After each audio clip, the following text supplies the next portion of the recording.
Hello. I'm Tracee Dunblazier. I'm a spiritual empath and grief counselor, and I am here to talk to you about blame. Oh my goodness. Blame, blame, blame, blame. It is so easy to get caught up in the seduction of wanting to blame other people for your circumstances or for what is going on in the world. We're seeing a lot of it right now. I'm not talking about, for everyone, there is a standard of accountability.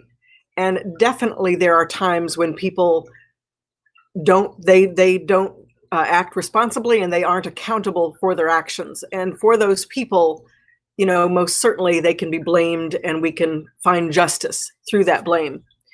But that's not really what I'm talking about here. I'm talking about the emotional blame that we all want to find as a way, literally, to preempt our grief. Blame has a really powerful and important process and purpose within our everyday life and in our spiritual life, our spiritual patterning. It brings our awareness to the origins of any spiritual or real world trauma that we may be carrying. Isn't that interesting? Blame, if I want to blame somebody else for my issue, what it's showing me is where I am holding a trauma that is unresolved. So, interesting. Food for thought.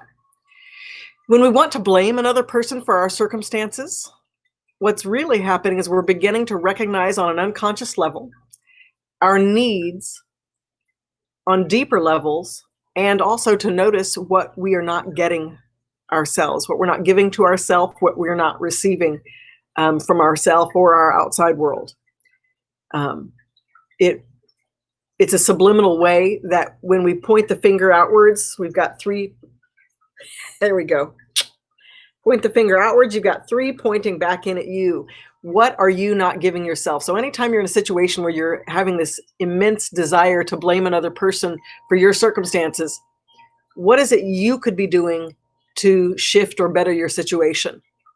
Again, this is not where people have been profoundly irresponsible. This is about,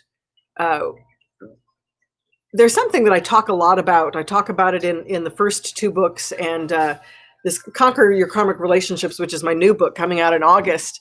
I talk a lot, that's where I really discuss blame, but one of the things I really talk about is the 50-50 principle. When I do or say something to or with another person, it's because they are claiming 50% of that occurrence. Meaning what I am saying and doing, they are provoking from me, and vice versa. Meaning we both rise to the level of energy that's in the space and we address it. We personify it. We match it. Right? That's why when somebody's getting angry at us, it's really, it takes such profound self-mastery to not just want to unload the same caliber of energy that's coming at you. Right? I mean, I know that everybody out there has experienced it, and probably, 30 times just in the last week. Right? So it's really important to recognize that our anger, our frustration, and then ultimately our blame, it's there, and it matches our circumstances. To the degree at which we want to blame another person is the degree at which we are accountable for ourselves and need to look at that. It's important. There's also something I call the 1,000 hands. My paws. I love this on camera. The paws look so big. Isn't that cool? So imagine 1,000 of these. Okay, I call it the 1,000 hand theory. That means anytime a circumstance happens or an event takes place, or a person has the personality that they do or the beliefs that they do, that there have been 1,000 hands on that circumstance prior to getting to you. Which means, in certain situations, laws were passed. People were tormented and tortured and hurt, and people have died, and there's all kinds of circumstances that lead us to the beliefs we have, that lead us to the decisions that we make, that put us in the position we are with an event that we eventually or ultimately want to blame on someone else. Woo! It is just tiring to think about it, right? I know. Hi, Sat. Nice to see you. Yes. So, the thousand hand theory. Okay? Many people have influenced or impacted the situation before it got to you, or the person before they got to you, or it has influenced the person that you are and the beliefs that you have that are the underpinnings of the decisions that you make. So it's really important, before you want to, take another person to task, to hold yourself accountable first. Okay? How do we hold ourselves accountable? Well, the first thing that we have to do, it's ultimately important that we learn to bypass the seduction of blame and do the real work of grief. When we want to blame someone else, it's helping us to jump over this big gap where our grief lives, where our pain lives. And if we can give ourselves permission to experience that grief, to allow that pain to flow through us, it gives us a whole other feeling, perspective, understanding, empathy, compassion for ourselves and others. And when that exists, we stop blaming ourselves or others for situations, and we start finding resolutions to the patterns that no longer work, or to the decisions that have been made that don't work. So, learning to be accountable, learning to hold someone else accountable, comes from holding yourself accountable first. Figuring out what is the underpinning of your desire to blame. It's always deliberate and specific to the situation that you're in, right? There are dynamics going on in the situation that's being triggered, that you want to blame the other person or blame yourself for something happening. Be willing to look underneath that and say, hey, what am I not getting here that I need? What do I want that I'm not getting? What do I want? And if I don't have it, do I really want it, or do I not need it? Right? Because it's all right. It is my firm and solid belief that we get what it is that we need always. We always have it. We have the love that we need. We have the joy that we need. We have the happiness that we need. We have the rage that we need. Anger and rage is a great motivator. It may keep you awake at night, but it also keeps you awake at night. It keeps you engaged in the process of conflict so that you can remain hypervigilant to be witness to whatever it is that you need in or out of the situation. Right? So don't let yourself get seduced by blame. Let it be your sculptor, the one that comes in and molds and shapes and chips and moves and creates a whole new loving and compassionate you, not only to yourself, but to everyone else. So if there's anybody out there who wants to talk to me about blame, let's just open that up. If anybody has any thoughts or comments or questions, now is the time. Well, this is an important point. The stronger your desire to blame another or yourself for an occurrence is your unconscious way of desiring to grieve and move forward. So when you actually want to blame, I've got a hair that's just dangling in front of these glasses. It's driving me crazy. Okay. And that's nobody's fault. It's all okay. So blame,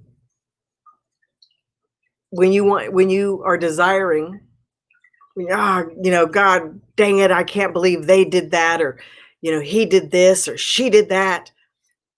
It's their fault, right? When those thoughts start to come, it's your unconscious way of pointing to where the grief, what you were actually grieving, what the grief that is trying to be expressed, right? Anger isn't as fluid. Yes.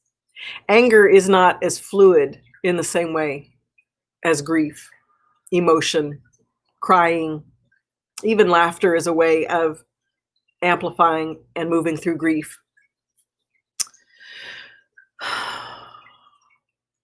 I think that's really, really it. Let me just take 1 second and read one other thing. Oh, okay. This is a very, very, very important aspect of blame, which is trust, self-trust. In all of these chat casts that I've done, they always end up, like, wherever I start the road, it ends up at grief, which ends up at trust. And when we want to blame somebody, it's because we aren't necessarily trusting ourselves. And I want to read you this quote. Trust doesn't dictate that bad things don't happen. Trust paves the way out when they do. So when you don't trust yourself, when you don't see yourself, you don't trust that you're strong enough, you're good enough, well enough, whatever enough, ... That inner lack of trust puts you in a position to deny who you are rather than accept who you are. The last thing that I want to say about blame here, this is a good one. Blame is costly in either time or attachment and must be evaluated for its efficacy in creating needed social changes. Blame is costly, no matter how you slice it. Like I said, some people need to be blamed and need to be brought to justice and need to be held accountable. But that's, maybe 20% of the time. All of the other times that we want to find blame, what we really are doing is we need to grieve. Thank you, Debbie. Hi. Yes. So, yeah, I think that's it. I'm so excited to share these chat casts with you on Friday at noon. Your lunchtime chat about deep topics, important topics, relevant topics. Well, they don't even have to be deep. They can be anything. And if anybody has a topic that you'd like for me to discuss next week, oh my goodness, next week we had a great suggestion. We're going to be talking about burnout. Yeah, we are. We're going to be talking about burnout. I have no more fucks to give burnout. So it's going to be a good one. I know a lot of people are feeling that. I'm really, really glad to be here and to be here with you. And definitely feel free to drop me a line here in the comments. Go to my website. I always forget to tell you how you can reach me. I do sessions, one-on-one sessions over Skype, Zoom, phone. So you can reach me at traceedunblazier.com. And, as always, be good to yourself. Because if you're good to yourself, you're going to find a way to be good to others. And thank you.